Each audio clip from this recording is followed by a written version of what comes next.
Alright, hello everybody.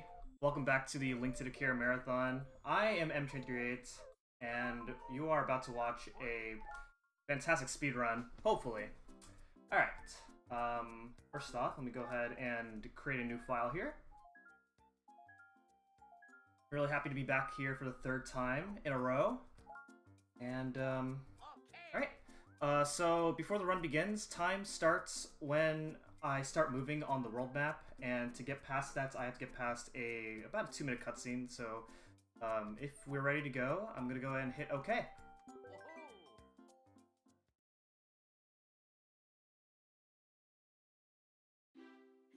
Alright, hello everybody, my name is mchan338, and this is new Super Luigi U for the Nintendo Wii U. This is the DLC for the Wii U game New Super Mario Bros. U, where everything between the two games are relatively similar. The levels are different, but the levels are similarly themed to each other. New Super Luigi U has a gimmick where every level has 100 seconds for you to beat, so all the levels are really short, and has added increased difficulty for all the levels. Luigi also plays differently. He jumps higher, he has floatier jumps, he also slips more, so he's harder to control throughout the game. So this is an overall harder game. The category that I'm running is all castles. In the 80% run of this game, you skip worlds 2, 3, 4, and 6. And in this category, we do all 8 of them. So it's essentially a warpless category with about one exception. And, so I ran the deluxe version of this game for the Nintendo Switch last year, and then 2 years ago, I ran this version, the Wii U version.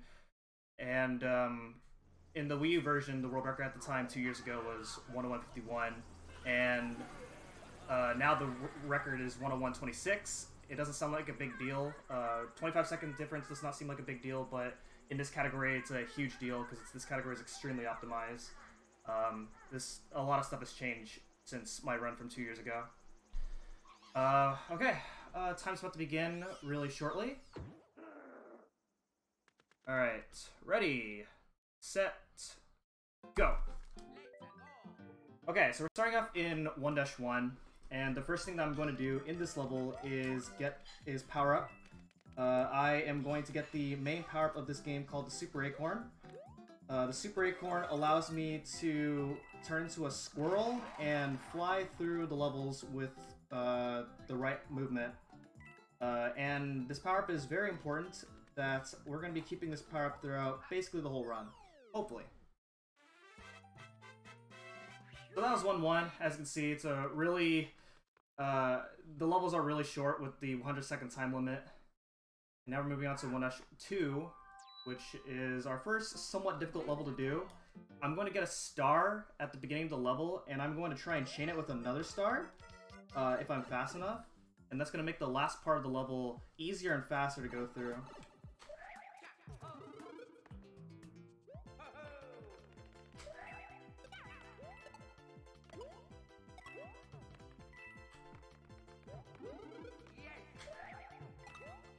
Okay, just like this. Without a star, that part right there is really hard to go through. The star allows you to turn invincible, and also allows you to move quicker as well. So I'm able to tank through some of those enemies right there. So normally in 80% we get the secret exit of this level, but now we're getting the normal exit because we're trying to get to the castle as fast as we can.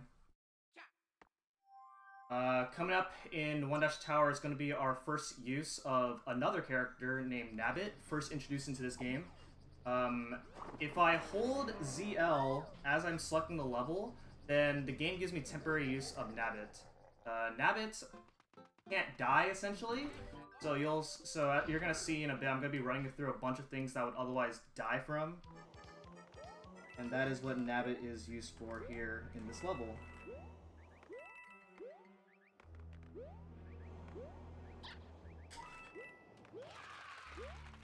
As you see, I'm running through all these enemies right here, otherwise I'd be, like, getting hit by these enemies if I was playing as Luigi. So essentially, Nabbit's kind of like your easy mode of the game. And so, a lot of people like to argue that, like, oh, if Nabbit can't die, wouldn't it be faster to use Nabbit for every single level? And the answer is no, because one of the downsides for using Nabbit is he does not use the benefits of any of the power-ups in this game at all.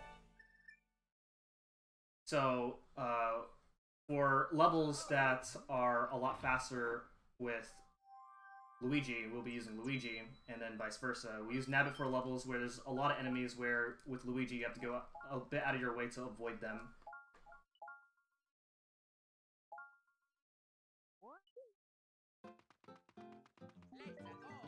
Alright, so that was the halfway mark of World 1. Now we're progressing to the second half of World 1 here, 1-3. 1-3 introduces these rolling hills, and one of the mechanics of this game is when you spin jump off of anything that's moving, such as these rolling hills, then you actually preserve some of your speed right here, just like this. So it saves about a few seconds here and there. There is another level coming up later on where you're going to be seeing a pretty good example of keeping your momentum allows you to save quite a bit of time. Alright, so this is a split path between two different levels, and you need to do one of those levels in order to access the castle. And we're going to do 1-4 first, for two reasons. One, if I do 1-5 on the left, then I have to avoid a Piranha Plant, which is slow, and then two, 1-5 is also a slower level in general. There's a bunch of those situations where you have to pick the faster of the two levels, and just from playing the game multiple times, you just kind of figure out which is the better level to do. Alright, so this is our first out of 8 castles that we're going to be doing in the run, hence name all castles, just Lemmy's Castle. This is a pretty straightforward level otherwise. These levels are supposed to be harder than your mid-tower levels, but this one in particular is relatively straightforward. We just glide through everything here.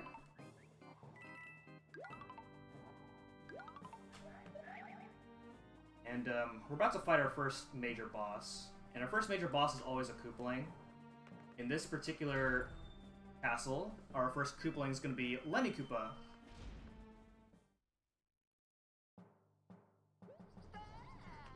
So the Koopalings have their own airship, and we fight all the Koopalings in their own airship, as you can see here. Oops.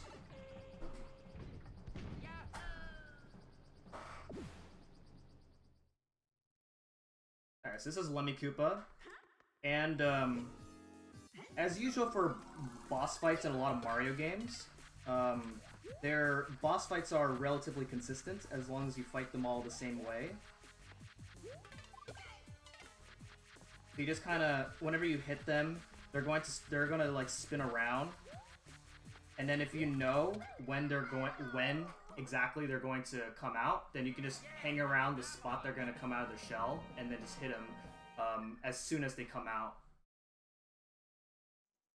So that was World 1 completed.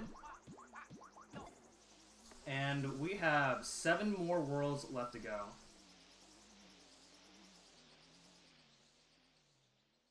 So there's 3 different ways to play this game.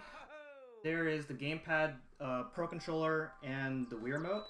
I am using the Wii U gamepad to play this game, not because I prefer the gamepad, but because using the gamepad allows me to use the touchscreen on the gamepad to select options for text boxes and menuing. And over the course of the run, it adds up to save several seconds over the course of the run.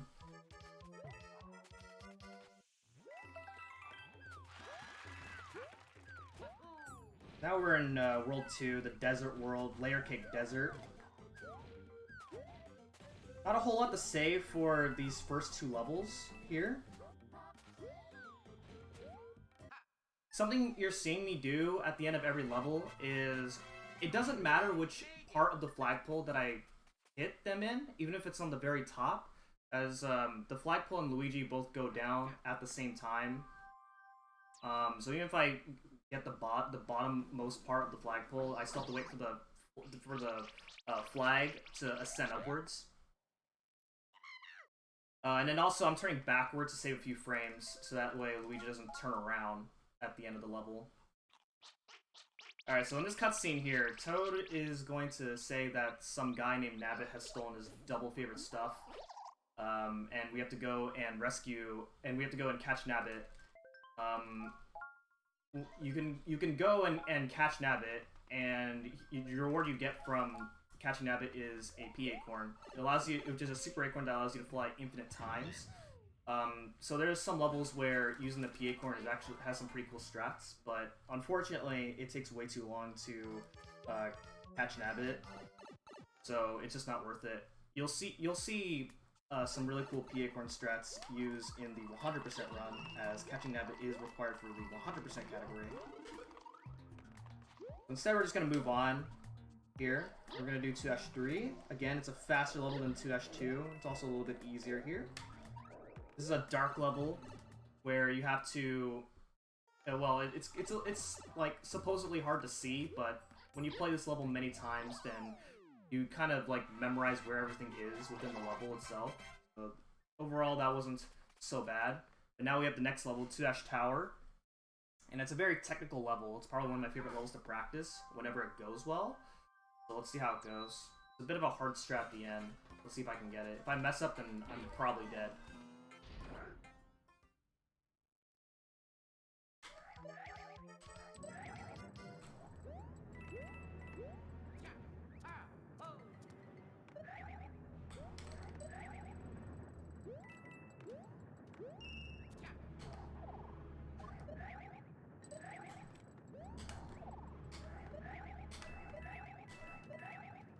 Alright, very good.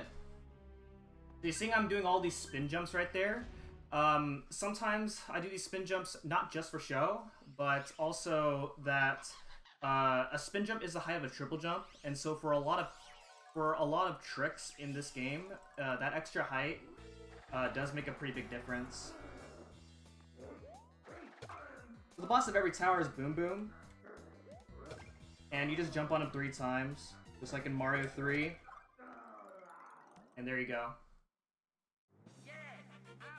From every tower past World 1, Kamek powers up Boom Boom to make him do something different, to make it seem like it's a harder fight, but yeah, no thanks. That one in particular, Boom Boom like jumps multiple times, I guess. I don't really know. Alright, so here's probably the worst part of the category. I have to get past this bridge here. And as I get across this bridge, there's a Goomba and a Fire Bro, and my goal is to make it across this bridge without getting hit by any of the 2 enemies. There's also an acorn there that I could pick up, and technically faster to avoid, but you can pick it up just for safety. So if I run into these guys, then that just means I got unlucky. Let's see how this goes.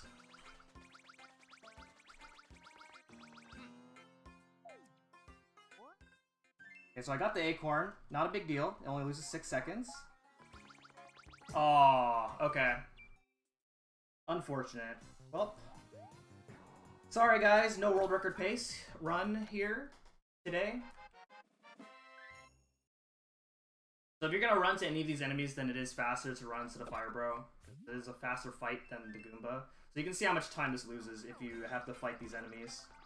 Pretty unfortunate. But now, wow, this is really unfortunate. Okay, never had to fight. Haven't had this a situation where I have to fight both these enemies in a run in a long time. So, okay, so we're off to a pretty rough start, unfortunately.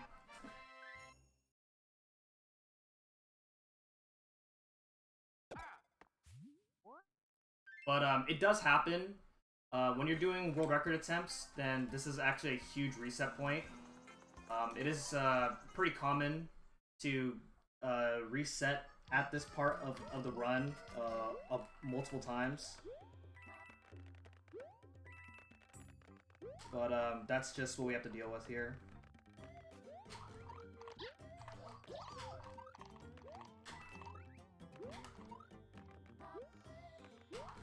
Okay, so that was actually a pretty tight part of the level. That second half of this level was actually like really tight. So I made that like easier than it actually is. and that is taking advantage of Luigi's floating mechanics. And I'm actually going to do something a little bit odd here. I'm actually going to do this level twice. This level has a secret exit, and I'm actually going to get the secret exit of this level. This seems a little strange because this is an all castles run, and normally when you think of all castles, you think of a warpless run, essentially. But there is a particular reason, and well, I'll explain it later when it actually becomes relevant. But for now, this will actually help us save time later on in the run.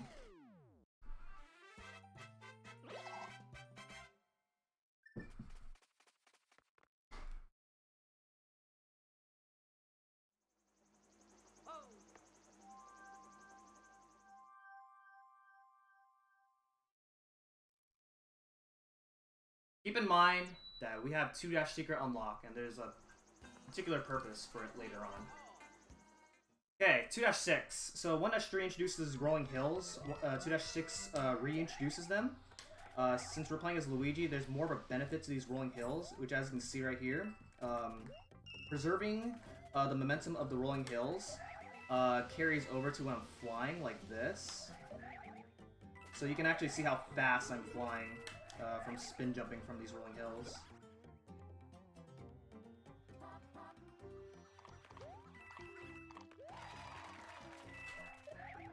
And over the course of this level, this saves probably 3 seconds. It's a pretty big deal.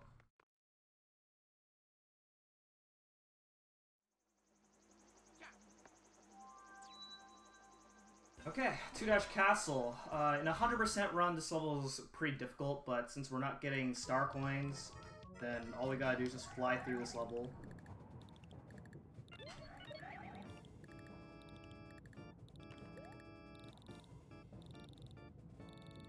Normally there's a lot of these like different cycles here, but this is the power of the Super Acorn, where you can just fly over things.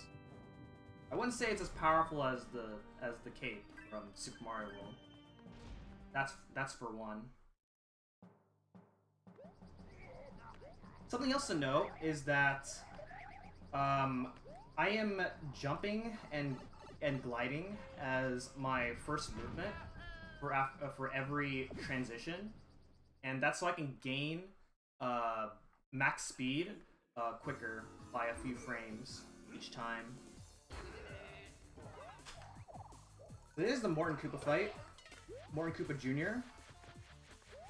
He sends out this giant Pokey, and you're supposed to wait for Morton to like hammer all the Pokey's body parts, and you have to dodge all the body parts while you're waiting. But with the Acorn, you can just fly over the Pokey and hit Morton. Now, there's actually a faster strat in this fight where you can actually damage boost through the Pokey and then hit Morton. And you save a second, but that means I have to re-equip Acorn, because I do need the Acorn for the next level coming up. And so that ends up being slower overall.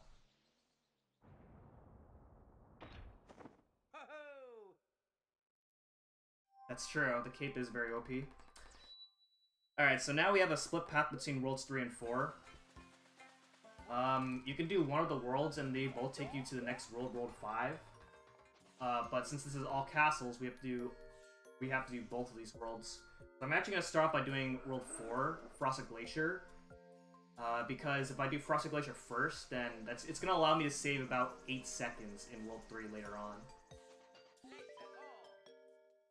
In case you haven't figured it out,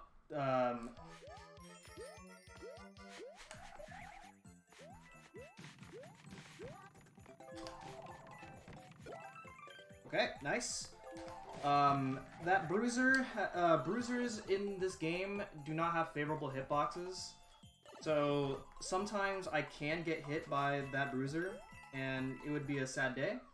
But as you can probably tell, this category, especially, is made up of these little things that add up over the course of the run. That is how we get this category to be as optimized as we got it to be. Alright, so this next level is easier with Luigi as far as movement is concerned, but I'm actually doing this level as Nabbit because the fastest time that you get at the end of the level is a 77 at the end, if you look at the in-game timer on the top right of your screen. And something that and another quirk about Nabbit is that Nabbit cannot get fireworks at all. So as you can see, I got 77. I would have got fireworks there if I was playing as Luigi, and that would have lost me 15 seconds. Whenever you get fireworks, you get this cutscene. Toad gives you an item. Depending on whichever double-digit number it is, corresponds to whatever item Toad gives you. 77 gives you an acorn, which is nice for safety, but hopefully the run doesn't go that bad. But again, more taking advantage of the mechanics of the Super Acorn here in this level.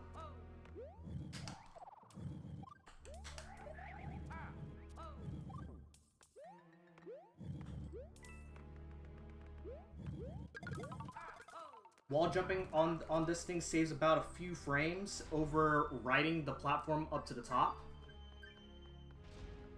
So it's all these little things that I go for in order to save time.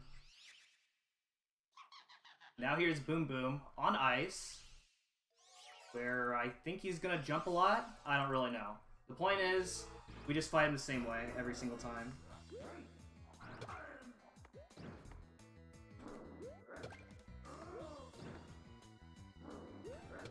Just like that.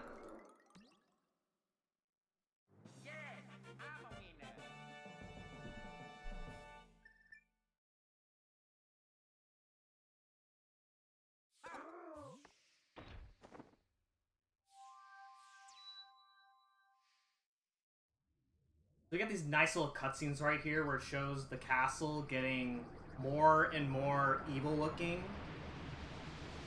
And even the 80% run, we're skipping a lot of the game. It's still routed that we see all three of these cutscenes no matter what we do. So we no longer get so we don't have any more cutscenes. Well, at least there's not very many cutscenes past this point now. So the rest of the game is just gameplay from here on out. That's kind of one of the downsides about this game as a speedrun. Especially the 80% run, where there's quite a bit of cutscenes early on, but once you get past a certain point,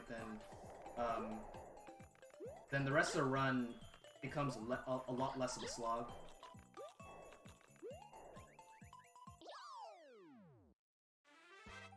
Something else about Nabbit is that sometimes there are levels where it doesn't matter which level you use between Luigi and Nabbit, as they both take the same exact amount of time to beat the levels.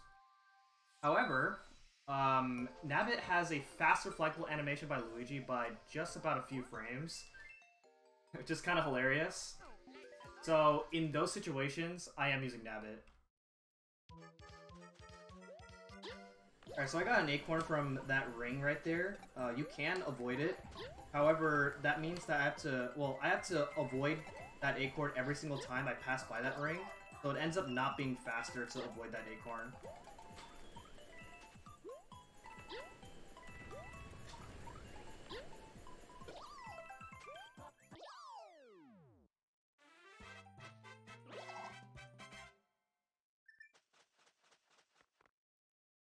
So again, another level where I'm using Nabbit because the fastest time at the end of the level, I get a 77 at the end. And now we have our first ghost house. So ghost houses in this game have, they're supposed to be, normally in ghost houses in Mario games, they're supposed to be like these complex levels that like are supposed to trick you into making the players get lost. That was a little crazy. Okay, I have to okay, my cycle is off now, so I have to kind of improvise here. Okay, we're good. It is pretty easy to die here if you make one mistake, but thankfully I was able to recover out of that. Ghost houses in this game, in Mario games in general, are supposed to be like these complex levels that trick the players into getting lost. But ghost houses in this game in particular are actually pretty straightforward. I guess the reason is probably because they couldn't figure out how to make the levels complex within a 100-second time limit. But it works out for us. But now we're heading off into Wendy's castle. And Wendy's Castle is kind of like the speedrunning level, because the objective of this level is you're supposed to run really fast past these thwomps here.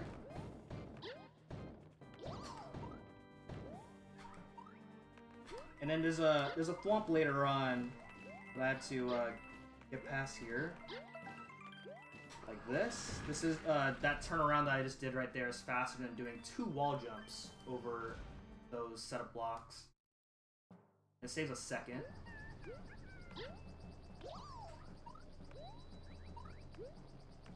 Now we're fighting Wendy.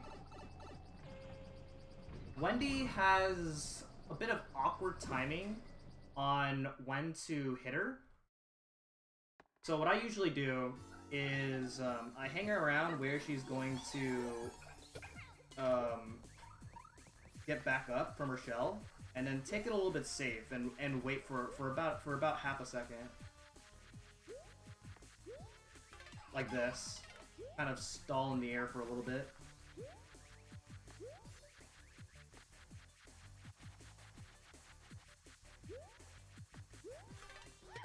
Just like that.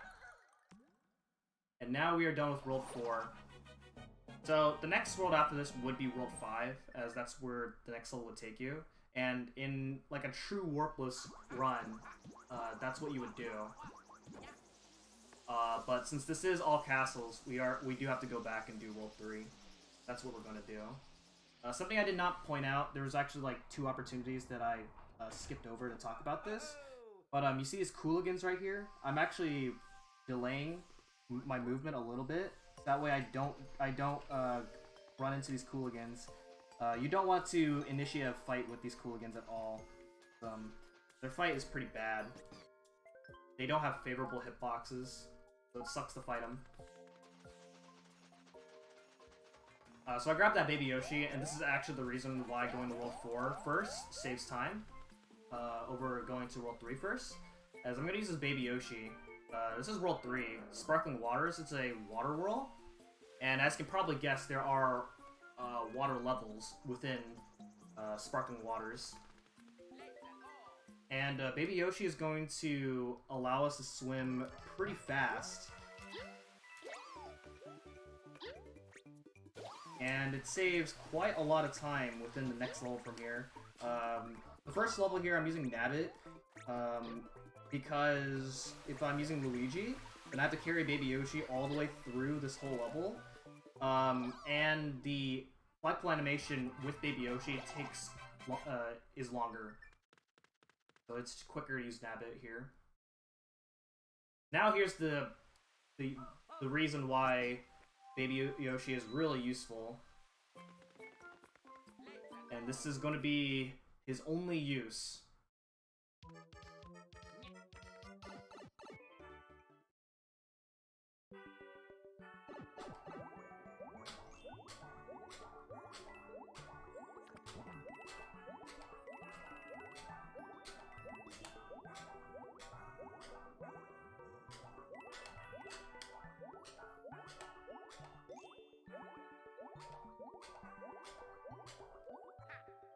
Just like that. And then I let go of Baby Yoshi because I don't need him anymore. If you carry Baby Yoshi through more levels, then he has this like weird delay where he has to catch up to you in the map, so it takes longer to start a level when you have Baby Yoshi on the map.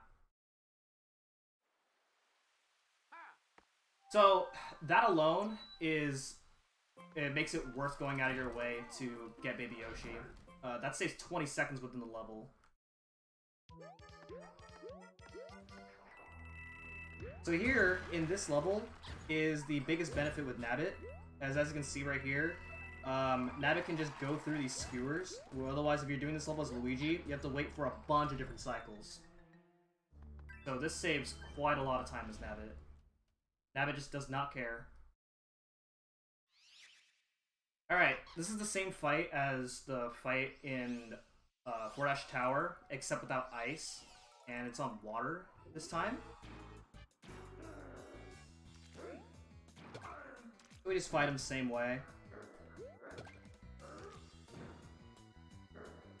Just like that.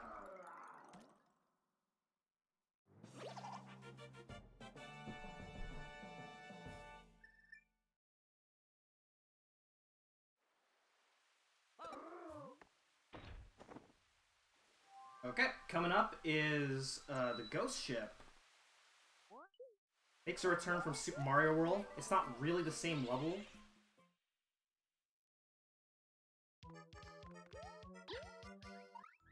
Not really a whole lot to say about the Ghost Ship, with the exception of the fact that it's a lot easier to do this level as Nabbit, as otherwise if you're doing this level as Luigi, you have to kind of be wary of where the boos are. And then also, following the water, it means bad news, because in the water there are these rip-on fish that will just pull in on you.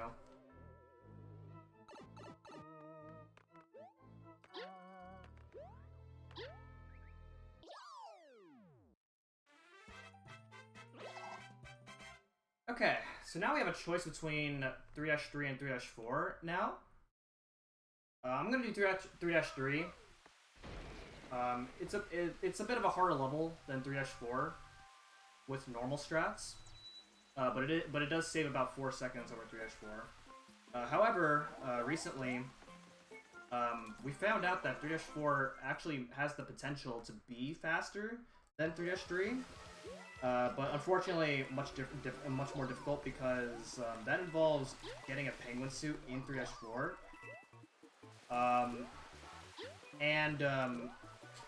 The penguin suit would allow you to save about 3 seconds in 3-Castle. However, you do have to re-equip Acorn at the end of World 3. 3, 2, 1, go. Alright, sorry about that. My internet went out for about 15-ish minutes there. Very unfortunate. Can't believe it had to happen. But we're gonna go ahead and continue here. I greatly apologize, ladies and gentlemen, to have to do that, but technical difficulties, you know. But anyway, so that was 3-5. Again, another water level. It's a vertical water level, which means that if I kept Baby Yoshi all the way up to this level, it would save time, but it doesn't save a lot of time, which means that overall you end up losing time for keeping Yoshi all the way up to 3-5. Now we're up to 3-Castle, and 3-Castle is one of the only levels within the run where it does not actually matter which level you use between Nabbit or Luigi. A lot of people like to use Nabbit because this water section is easier to go through with Nabbit. You have less of a risk of losing your power-up. However, I use Luigi because the movement for both this room and the first room are easier. So I just prefer the more consistent way.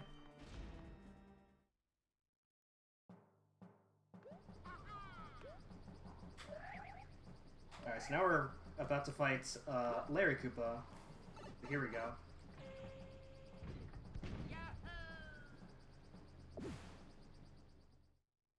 Don't worry. We're still good. My next runs have some pretty generous estimates, so I should be able to finish all 3 runs on time, assuming that I don't have any more mishaps. But yeah, again, I greatly apologize.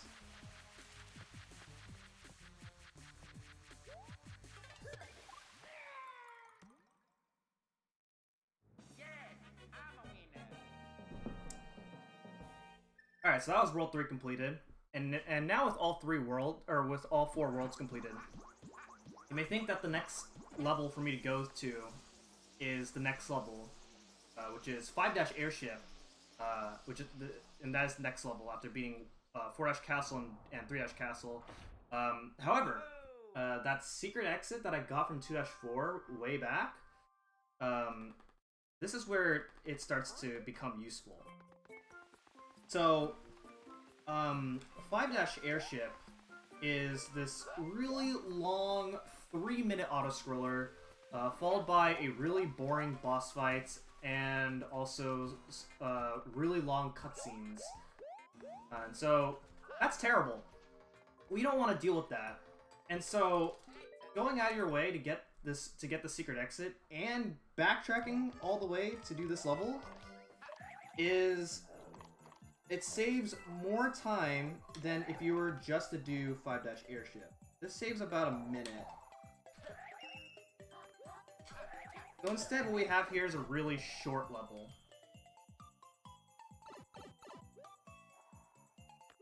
Just like this. Much faster than doing 5-airship. Now we're going to be moving on to World 5 now. Now, World 5 is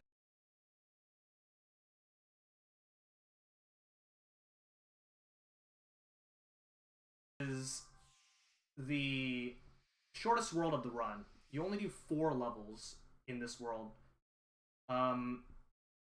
The first level, 5-1, has a bit of a recent strat.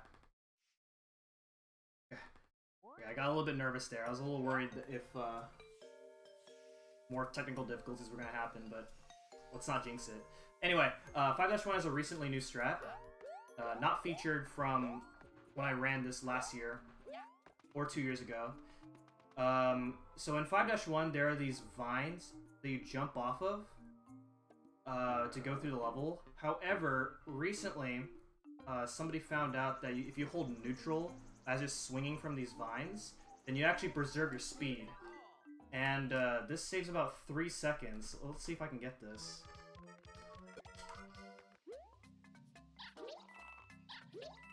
So as I am jumping from these vines, as you can see, I am letting go of the D-pad.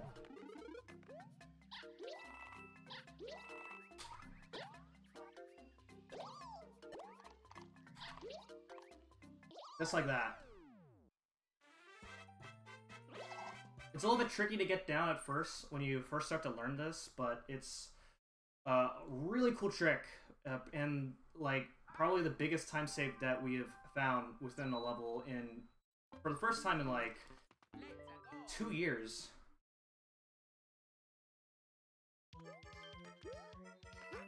Alright, so now we're doing 5-2, and any percent you do 5-3, because you want to get to 5-tower as quick as you can. But this is actually the only tower that we don't do within the run, which is good for us because 5-tower in general is a really difficult level, as you have to do a really difficult skip. So normally in any percent, well, in any percent you do 5-tower and then you go inside the haunted forest, do the ghost house and get the and do the secret exit in order to get to World 7. But we do a much different route here this time around. The normal progression within this world is you do one of these levels, go to 5-tower, and then go through the haunted forest. There's a ghost house, and then there's a choice between 2 of the hardest levels within the game, and then RNG. And if you get the secret exit in 5-2, you just skip all of that. Now we're already almost done with World 5. Here in 5-6, there's a bit of a hard strat I'm going to go for. Hopefully I get it. Like that. That saves about 2 seconds over the more safer way. So it's a pretty difficult strat.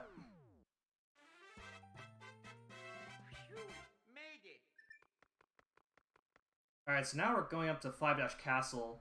And 5-Castle has these swinging chains, and they have similar mechanics to the swinging vines. So you're going to see me take advantage of the same trick that I did in 5-1 here. It's a little bit difficult because if I mess up then I die.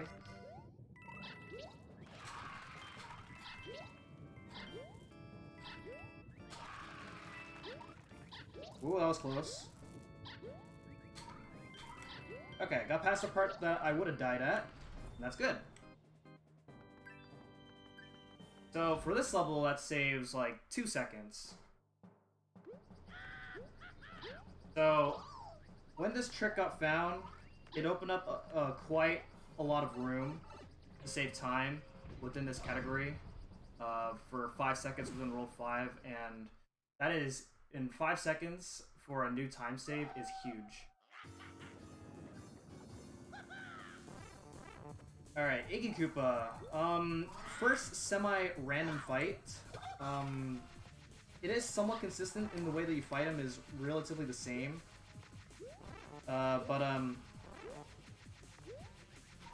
He comes out of these pipes here 4 times, and how long he comes out of these pipes is semi-random, so your time out of this level can vary by a couple seconds. I call him Idiot Koopa because he's an idiot. What I did there, what I did in the beginning of the fight is the reason why I use Nabbit in this level. You can actually jump into the fireballs. Otherwise, if I do that with Luigi, I get hit. And Iggy won't come down from the ceiling unless all the fireballs are off screen. And so by running into the fireballs with Nabbit, he jumps down earlier. There is also another strat that's like insanely hard, where you can actually hit Iggy while he's on the ceiling by just jumping into him. But that's insanely hard.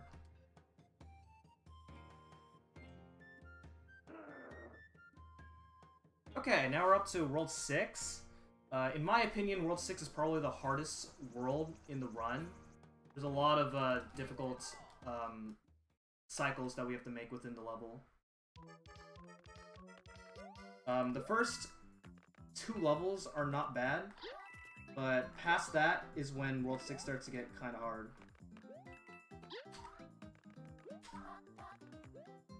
So we have some pretty straightforward levels here.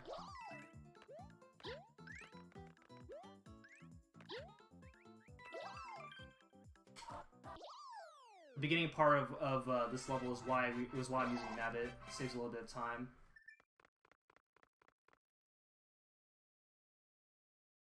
So not a lot to say about the next level, 6-2. The next level, however, 6-Tower, there is something to explain about. One of the things about New Super Mario Bros. Games in general that I really like compared to speedrunning the classic Mario runs is that in the classic Mario runs, they utilize glitches in order to go through levels as fast as they can. The New Super Mario Bros. Games have 0 glitches whatsoever. And so all the levels come down to how fast can you beat a level within, like, basic knowledge of the game. 6-Tower has one of the few exploits, if you want to call it that. So there's a part where I have to reveal 2 hidden blocks in order for a Growl to reveal an opening for me to go through. But I'm going to go through the hidden blocks without hitting a single one of them. Or at least one of them. At least one of them. You're going to see that in a little bit here.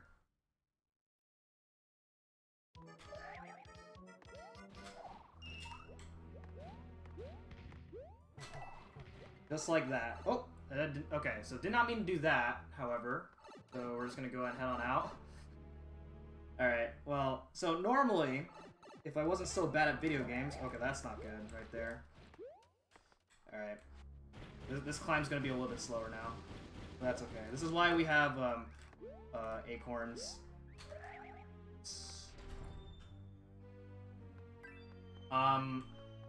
So what I did there is if I fly at a very specific time, then I actually go through those hidden blocks. It did not look like it, but there are hidden blocks there that I just flew right through.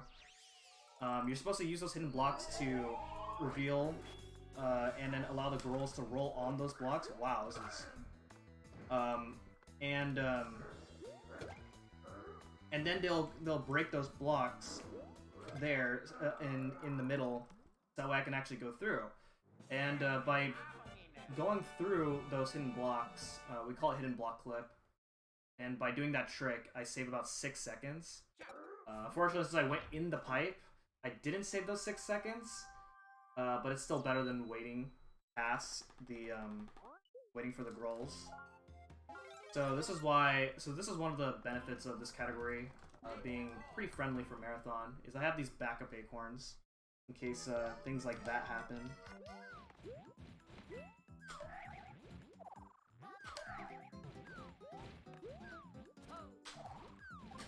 Nice. Bit of a technical level right there. Before that particular movement, this level was like painful to grind in runs. This level became a really fun level to do.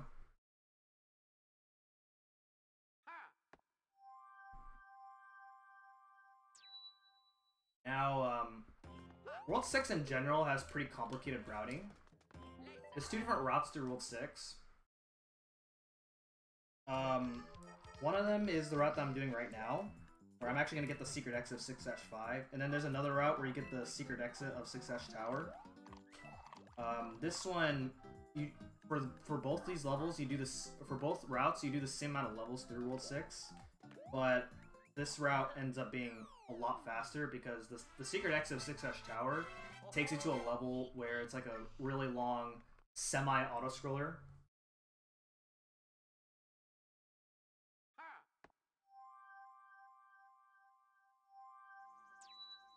And this secret exit allows us to keep these switches red, and you want these switches to be red at the end of this tower. There's 2 towers within this level. Okay.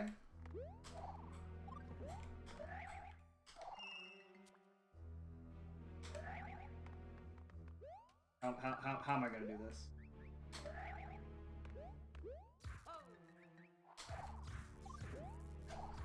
Okay, not bad. A little bit unfortunate in the beginning.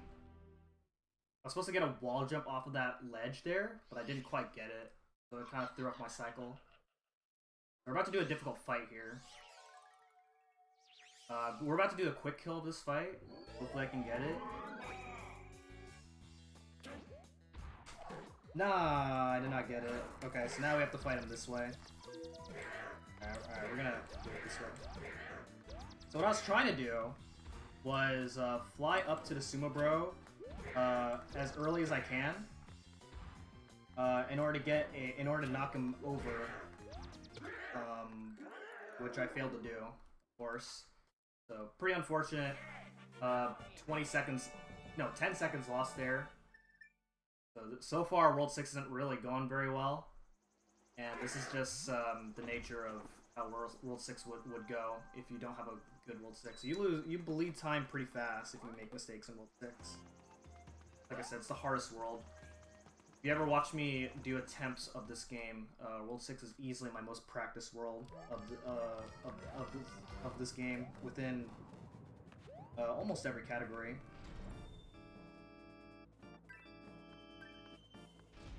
So the reason we do this particular route through World 6 is so we can get to the back entrance of this castle. There's 2 ways to enter this level of this castle. One of the unique things about this level. And the back entrance is, of course, a lot faster than going through the front entrance of the level, as you just go straight to the boss. It takes like 5 or 6 seconds to get to the boss. This is Roy Koopa. And if you run 100% of this game, then Roy Koopa is going to be your favorite boss fight because you fight him twice. And that's because in the 100% run, you actually do 6-Castle twice. Because in order to get all the star coins, you have to do both the front and the back entrance. It's just the way the star coins are placed.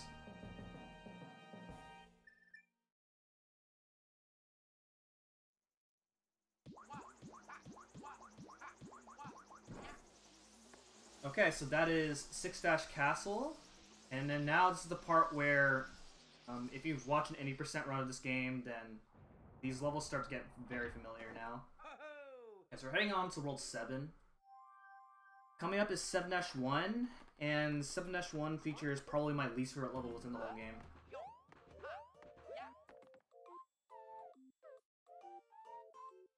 Pretty difficult. There's a really hard jump towards the end of the level, and hopefully I get it.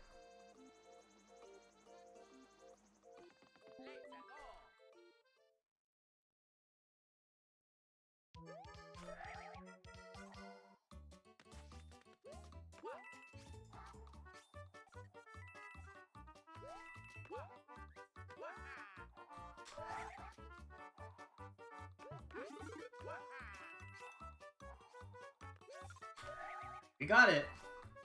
That is, you have a few frames to make that jump right there. If you jump a little bit too early or a little bit too late, then you're going to get hit by those fuzzies and die.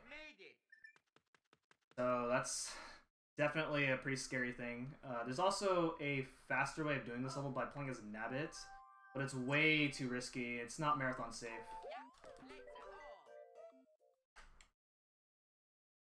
You see that more in the any percent run, because in any percent it's easier to get to 7-1 than it is to get to 7-1 in this category. So, most of the time you generally won't see people use 7-1 as Nabbit in an all-castles run. 7-2, relatively straightforward. You just run. That's basically the nature of a lot of these Mario speedruns.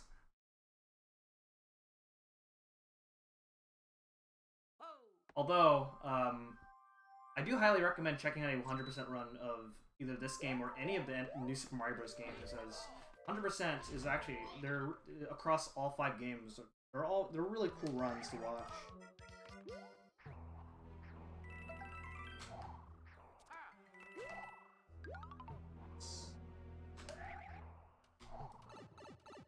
So this level, kind of hard to go through, and then also as well. Let's not ruin the surprise.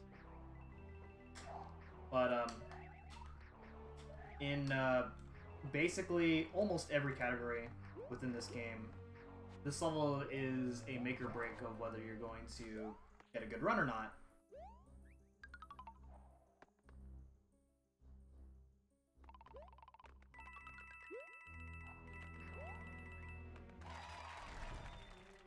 Okay, here we go. So the boss of this tower is Kamek.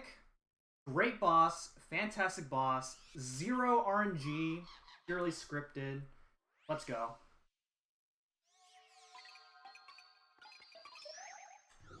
Ooh. Oh my goodness. Up, wow, okay. Well, I ruined the script. Unfortunate. Alright, well, that one was on me. I got a little bit too cocky there. Okay, the last hit is always in the middle. So just go to the middle, hit him. Just like that. Okay, so I was actually on pace to get the perfect fight, but got a little bit too cocky on myself there. So as you can probably see, this is a purely luck-based fight. You have to guess where Kamek's gonna spawn, and you have a 50% chance of getting the correct answer. And when you get the correct answer, then you have a good fight. If you don't get the correct answer, then you're going to bleed time. Just as amount of time that I bled when I was doing that fight.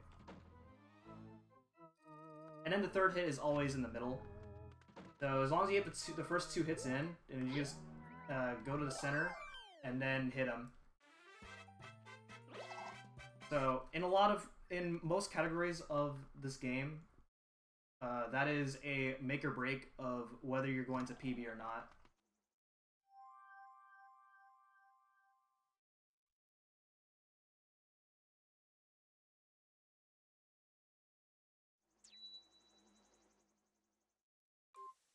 Alright, 7-Ash Castle. There's a pretty tight jump at the end of this level. We're gonna see how it goes. There's 2 parts within this level. The first part's easy, because you can either go fast or slow, and it doesn't matter, because you have to wait for this huge block to get out of your way. The next part, I'm actually going to go slow, and that's so I can get a good cycle as I make this really tight jump.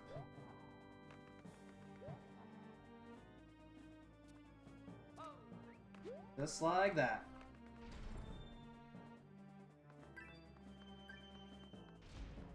So that is hard, and I made that look. As if you make a mistake, it's really easy to get hit by those fire bars.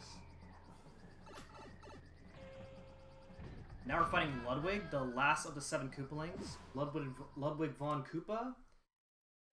He has an attack phase where he's going to clone himself, and you have to guess which Ludwig is the right one. The correct Ludwig is the one that shoots the most fireballs, but with the Acorn you can skip this attack phase entirely.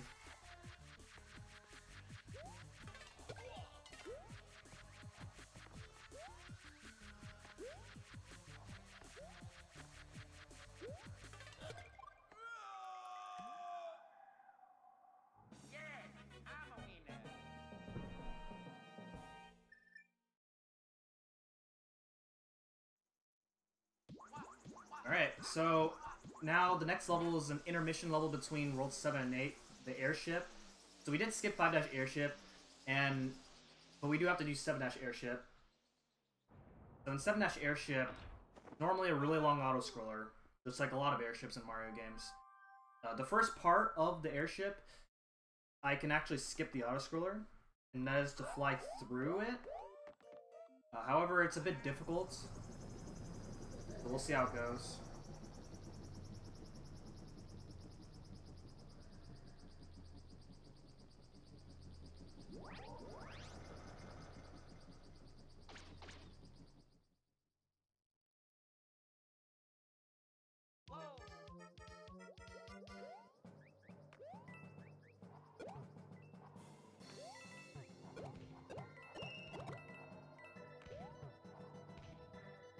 And we did it. We have to ride that huge cloud through the level normally, but foo-wee to that. Alright, so this part here is an auto-scroller, so we have to wait a little bit here. But we're gonna try and get to the pipe as early as we can. Like this. And now we have the Bowser Jr. fight. I'm actually going to do the fight first, and then we're going to explain how it goes.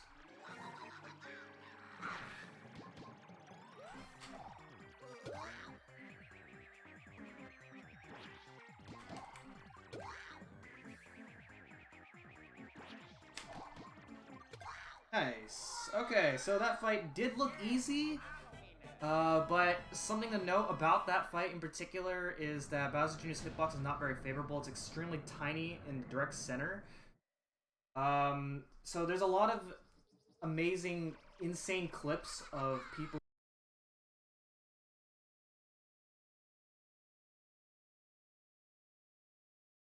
who run this game and New Super Mario Bros. U, where it looks like you hit Bowser Jr., but you just get either knocked out of Bowser Jr., you get hit, you go through him, and then when you make a mistake in this fight, then the fight just becomes a whole nightmare, as the fight just becomes more random than, even more random than Kamek without the Acorn.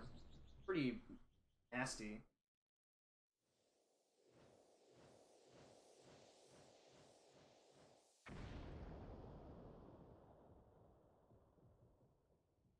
But now we have a long cutscene. Everyone, the chat's really quiet. Make me feel a little bit lonely here.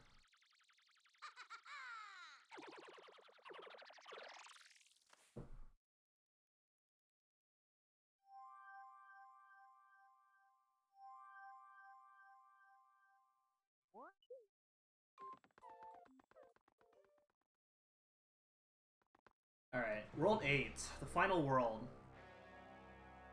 The first level is 8-1, and 8-1 has these raining fireballs, and they are random.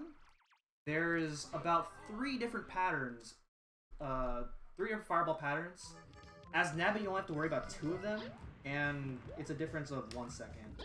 As Luigi, however, you have to worry about all 3 patterns, and there's strats for all 3 patterns. Otherwise, Luigi, it's a difference of 2 seconds. So we usually use Nabbits. Okay, so I got the worst out of the 3 patterns. You do have to wait for those fireballs in order to get an opening up to the pipe, as all those blocks are coin blocks instead of breakable brick blocks. It's also worth noting that in the counterpart of this game, New Super Mario Bros. U, you actually take a different route through World 8. as there's a skip in the next level 8-2 that saves more time than doing 8-4. But in this game, 8-4 is a really short level. In Mario U, this is a long auto-scroller.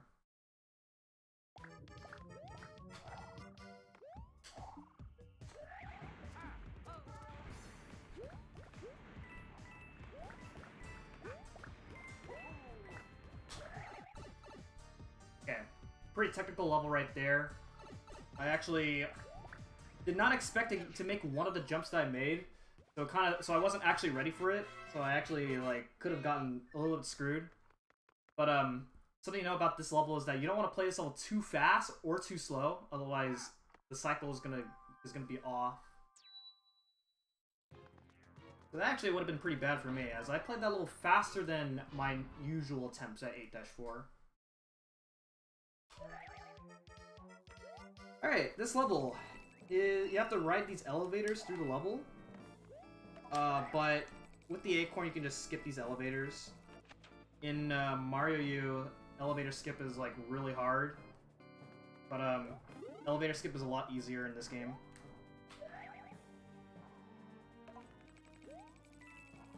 Alright, nice. So that jump that I just made right there is actually really tight. I jumped low enough so that I don't hit the bomb up on the top, and I jumped high enough so I don't hit the spark. So you have a few pixels to work with that particular jump there, as the spark's hitbox is actually really small. It's only in the front of the spark that's active. You can go through the back of the spark.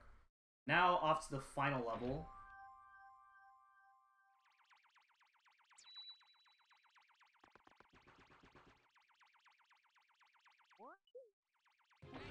Here we go. So the first room of this last level, as long as you move consistently the same way, then this first room is always consistent. However, I'm going to do a bit of a hard strat here.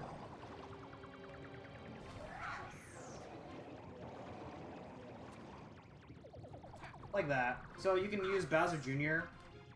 to you can hang on to Bowser Jr. on the right side, and Bowser Jr. moves faster than you.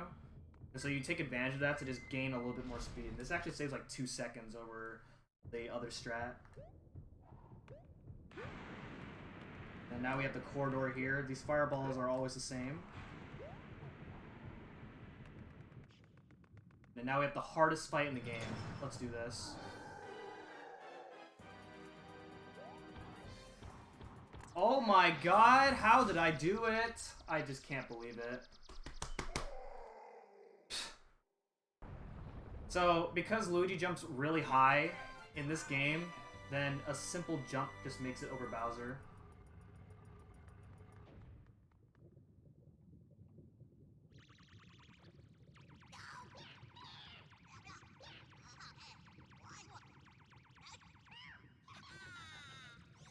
Oh, but what's this? What are they doing?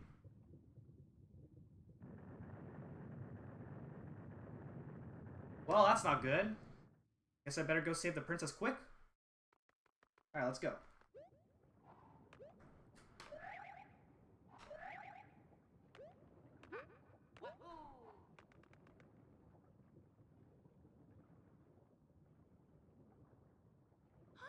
Okay, so there's the princess. Time to save her, right? What? What just happened?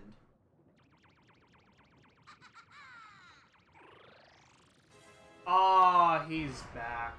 Oh my goodness. He's really huge now. Alright, so, something to explain here. What I just did there is fireball skip. If you fly up as Bowser shoots his first fireball, then he skips shooting his second fireball. Now, what I have to do here is I have to, whenever I hit Bowser, I have to keep the clown car. That is sometimes hard to do. And if I keep the clown car for all 3 phases of this fight, then it saves a whole bunch of time.